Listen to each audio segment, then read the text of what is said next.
Assalamualaikum warahmatullahi wabarakatuh. Di video kali ini kita akan membahas tentang gangguan pada sistem pernapasan. Sebelumnya yang harus kalian ketahui, sistem pernapasan pada manusia itu dibedakan menjadi dua bagian. Jadi yang pertama ada di bagian atas dan ada yang di bagian bawah.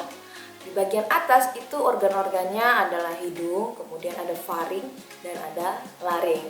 Sedangkan di bagian bawah itu ada trakea, bronkus, paru-paru, bronkiolus, dan ada alveolus. Nah, jika infeksinya itu terjadi di bagian atas, maka itu dinamakan infeksi saluran pernapasan atas atau yang disingkat dengan ISPA.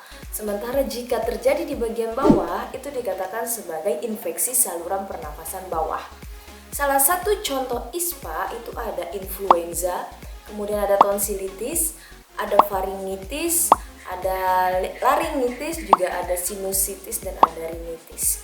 Sementara contoh untuk yang di bagian bawah itu ada pneumonia, kemudian ada tuberkulosis, ada kanker paru-paru, juga ada asma. Kebanyakan infeksi yang terjadi pada saluran pernafasan itu dikarenakan adanya infeksi virus dan bakteri.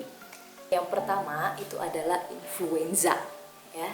Influenza itu adalah penyakit yang menyebabkan kita itu bersin-bersin, hidung berair, kemudian bisa suhu badannya tinggi, dan juga bisa menyebabkan otot-otot di tubuh kita ini menjadi pegal-pegal. Itu disebabkan oleh virus influenza. Selanjutnya ada yang namanya tonsilitis. Tonsil itu artinya adalah amandel. Jadi tonsilitis itu adalah peradangan pada amandel. Dan ini disebabkan oleh virus. Virus yang bisa menyebabkan penyakit ini adalah adenovirus, rhinovirus, dan ada coronavirus, ya. Kemudian bakteri juga bisa menyebabkan penyakit tonsilitis. Bakterinya itu jenis Streptococcus. Setelah itu ada faringitis. Faringitis berarti dia menyerang pada faring. Nah, ini menyebabkan kita itu kayak susah untuk menelan. Kemudian juga bisa disertai dengan batuk pilek, bisa juga disertai dengan demam. Nah, ini disebabkan juga oleh virus. Virus yang bisa menyebabkan faringitis itu adalah adenovirus, rhinovirus, orthomyxovirus, dan ada coronavirus. Terus bakteri yang bisa menyebabkan faringitis itu juga ada, namanya bakteri Streptococcus pyogenes. Selanjutnya adalah pneumonia. Nanti saya akan kasih video di sini. Pneumonia itu adalah peradangan pada alveolus. Jadi alveolus kita itu kan bentuknya itu kayak anggur yang kecil-kecil itu. Kalau misalnya di zoom itu dia setiap bulatannya itu seperti kantong seperti ini ya. Jadi di dalam alveolus itu terjadi pertukaran gas, ya kan, gas oksigen dan karbon dioksida. Kalau misalnya alveolus orang yang sehat itu akan dengan mudah menukar antara yang oksigen dengan karbon dioksida. Sementara kalau orang yang pneumonia, alveolusnya itu terisi penuh dengan cairan. Karena dia terisi penuh dengan cairan, terjadi kesulitan bertukar gas antara oksigen dengan karbon dioksida. Berarti orang tersebut akan mengalami yang namanya sesak nafas. Jadi akan terhambat pertukarannya itu dikarenakan ada cairan di dalam alveolusnya. Dan ini penyebabnya kebanyakan itu adalah dari bakteri. Nama bakteri yang bisa menyebabkan penyakit pneumonia itu adalah Streptococcus pneumoniae. Selain bakteri tersebut, ternyata virus juga bisa menyebabkan pneumonia. Salah satu virus yang bisa menyebabkan pneumonia itu adalah coronavirus. Setelah pneumonia kita akan membahas yang namanya tuberkulosis. Tuberkulosis itu adalah penyakit yang disebabkan oleh bakteri Mycobacterium tuberculosis. Dan ini penyakitnya menular ya. Pokoknya segala penyakit yang disebabkan oleh virus dan bakteri itu pastinya menular. Nah, ini gejalanya kita itu seperti demam, kemudian ya, gejala yang lebih terlihat lagi batuk, dan batuknya itu bisa berdarah. Kemudian selanjutnya ada asma. Asma ini berbeda dengan penyakit yang sebelumnya. Asma ini dia tidak disebabkan oleh bakteri atau virus, tapi dia disebabkan karena penyempitan saluran pernafasan. Saluran pernafasan orang yang sehat itu plong seperti ini kan, bulat plong. Kemudian memang ada dinding-dindingnya, tapi dinding-dindingnya itu tidak tebal. dan kalau udara lewat itu enak. Sementara kalau orang yang asma, saluran pernapasannya itu sempit. Itu disebabkan karena dinding-dinding yang di dalam saluran pernapasannya itu menjadi menebal, dan itu bisa sangat diperparah kalau misalnya ada zat alergen yang masuk ke dalam tubuh orang penderita asma. Jadi ada zat alergen pemicu dari kambuhnya asma. Salah satu contohnya itu ada debu, asap, serbuk tanaman atau serbuk bunga. Suhu lingkungan itu juga bisa mempengaruhi kambuhnya orang asma. Ada faktor alergennya, ada faktor alergi yang diderita juga oleh penderita asma. Kalau orang asma ini, dia itu penyakitnya kebanyakan adalah keturunan. Jadi kalau misalnya kalian punya riwayat orang tua kalian atau siapa gitu kan punya riwayat asma, itu bisa jadi nanti kita juga terkena asma. Tapi ini bukan penyakit menular ya. Selanjutnya itu ada yang namanya kanker paru-paru. Kanker paru-paru.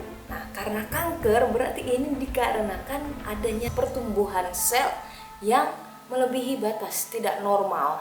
Nah, ini sebagian besar disebabkan karena mengkonsumsi rokok. Kemudian apa yang membuat rokok itu bisa menyebabkan kanker paru-paru pada kita?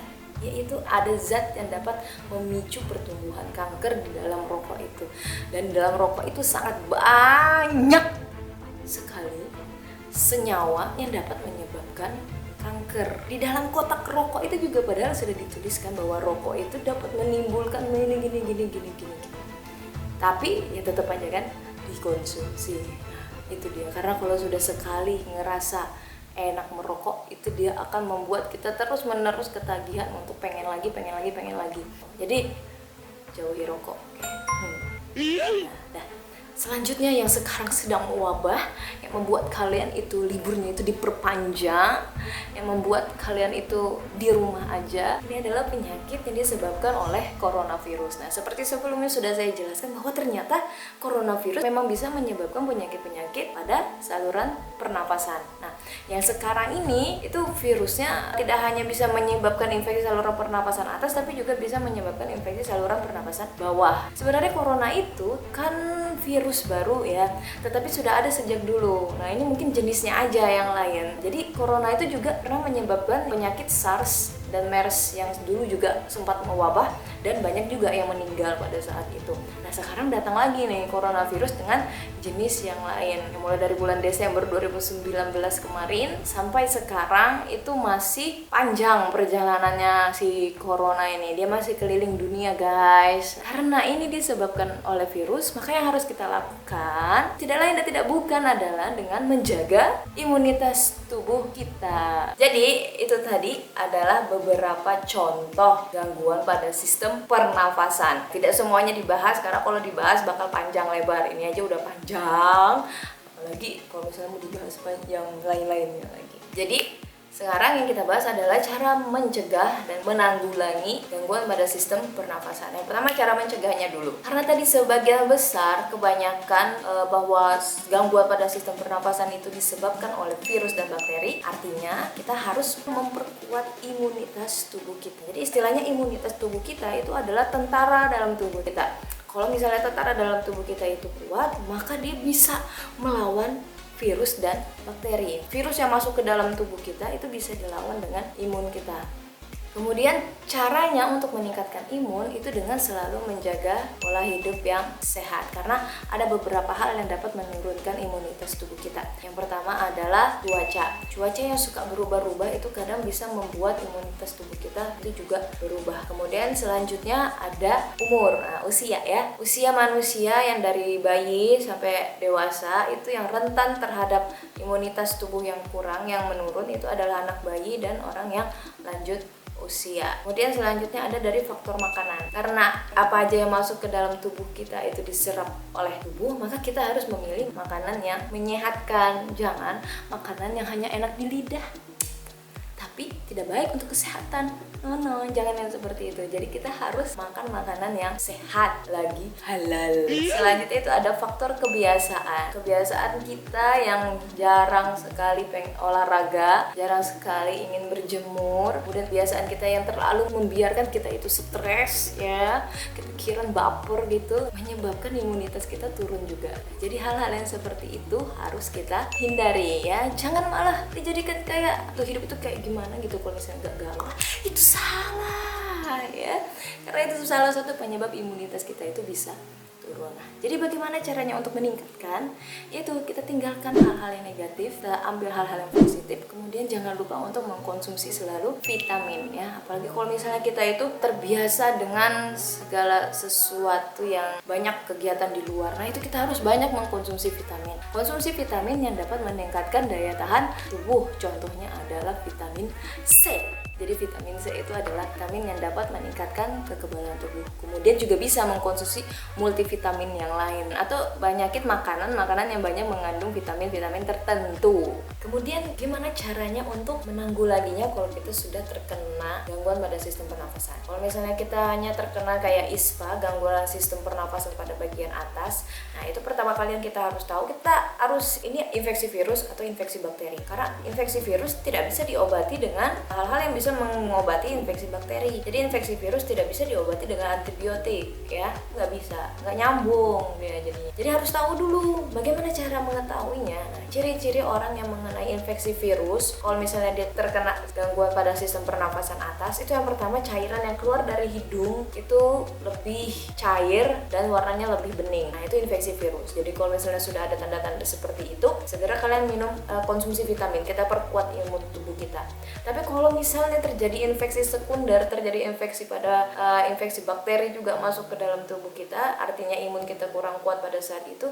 Nah, itu bisa berubah jadinya gejalanya. Jadi cairan yang di hidungnya itu yang tadinya itu cair dan berwarna bening, dia jadi berubah menjadi kekuning-kuningan dan menjadi kental. Berarti itu sudah mengindikasikan kalau kita juga terkena infeksi bakteri. Nah, kalau sudah seperti itu, kita langsung ke dokter. Jangan kemana-mana, ke dokter aja. Kalau seperti itu, tanya dokter, keluh kesah kalian itu dikeluarkan. Nanti dokter akan memberikan pengobatan. Entah itu terapi dulu, biasanya ya terapi obat dulu ya. Tapi kalau misalnya sudah parah, ya pastinya akan ditindaklanjuti lagi. Kalau sudah seperti itu, baru dokter bisa memberikan antibiotik. Kalau antibiotik itu nggak sembarangan, nggak boleh kita sembarangan minum. Oh, ini karena sudah kebiasaan flu kan, jadi minumnya yang ini aja, ini antibiotiknya ini. Oh, jangan seperti itu. Jadi kita harus ke dokter dulu. Karena kalau sembarangan minum obat itu juga bisa berakibat fatal terhadap tubuh kita. Kalau misalnya gejalanya kita nggak kena ISPA, malah kena yang infeksi saluran pernapasan bawah yang parah, nah itu ya otomatis kita harus segera ke dokter, ditanyakan. Jadi nanti bisa langsung di ronsen di bagian dalam kan, karena ini sifatnya kan di bagian dalam ya, bakal agak lebih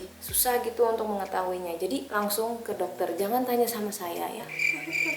Jadi seperti itu cara menanggulanginya. Nah, oke guys, itu tadi pembahasan yang panjang lebar ya tentang gangguan pada sistem pernafasan. Semoga kita semua terhindar dari segala bentuk penyakit yang bisa menyebabkan kita tidak bisa beraktivitas sebagaimana mestinya, dan kita juga doakan wabah ini segera selesai. Jadi kita bisa melakukan aktivitas kita seperti dulu lagi. Kita bisa ketemu guys ketika kita di sekolah nanti. Mohon maaf atas segala kesalahan selama video ini. Insya Allah nanti akan selalu diperbaiki. Mohon maaf atas segala kesalahan kata saya. Mohon maaf. Insya Allah nanti kalau misalnya libur masih diperpanjang, maka mau nggak mau saya harus bikin video terus-menerus. Ya, tetap jaga kesehatan, jaga kebersihan. Insya Allah dengan seperti itu kita bisa terhindar dari segala macam penyakit. Oke, sekian dulu. Wassalamualaikum warahmatullahi wabarakatuh. Stay healthy everyone.